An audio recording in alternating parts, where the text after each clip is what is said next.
ख़बर शामिल कंदासीं आवाज़ सिंध न्यूज़ चैनल मौजूद। गंबड़ रिपोर्ट अमीर अली शेख। गंबड़ में मरकजी सरहद पीका एक्ट खिलाफ प्रेस क्लब गंबड़ आरो साफ़िन जी अलामती बुख हड़ताल सख्त नारेबाजी। गंबड़ में PFU जे मरकजी सरहद पीका एक्ट खिलाफ प्रेस क्लब गंबड़ अॻियां अलामती बुख हड़ताल कई वई, जंहिंमें यूनियन ऑफ जर्नलिस्ट जे सदर किश्वर कुमार, कमरदीन शेख, इकबाल अबड़ो, कामरेड निसार अबड़ो, साजिद शेख, मुनीर खोड़ो, आसिफ फराई, इरफान मेमन, गाजी सरफराज अहमद, फयाज रतड़, मुश्ताक नारेजो, गुलबहार खास के लिए दुर मोहम्मद मेमन, शकील मलिक समेत सिविल सोसाइटी वॾी तादाद में शिरकत कई। मौजूद साफ़िन मौजूद हुक्मराननि पारां इज़हार जी आज़ादी जे ख़िलाफ़ आंदलकारी कानून की सख्त मज़म्मत कई। चयो त हुक्मराननि साफ़िन खिलाफ़ कारा कानून आणे मुल्क अंदर बेचैनी बखेड़े मुल्क जी अवाम सां ज़्यादती करे पंहिंजे इक़्तिदार जे लाइ पंहिंजे ग़ैर कानूनी आइन ख़िलाफ़ कम करे मुल्क जी अवाम खे मायूस कयो। समूरे मुल्क जो अवाम ऐसाफ़ी आंदलकारी कानून ते रद्द करे थो।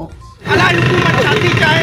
अॼु बि जेको आहे असांजे हिन धरणे में तव्हां ॾिसंदा हूंदा सियासी समाजी अॻवाननि सां गॾु हिते सिविल सोसाइटी जा जेके माण्हू आहिनि इज़हार जी आज़ादी जे हवाले सां इज़हार यकजहती तौरु जेको आहे असांजे कलम धणियुनि सां गॾु हिते जेको आहे असां सां हिन बुख हड़ताली कैंप में मौजूदु आहिनि। वरी बि असां हुकूमत खे इहो मुतालबो था कयूं त अॼु सॼे पाकिस्तान में प्रेस क्लबुनि जे अॻियां कलम धणी जेके आहिनि उहे हथनि में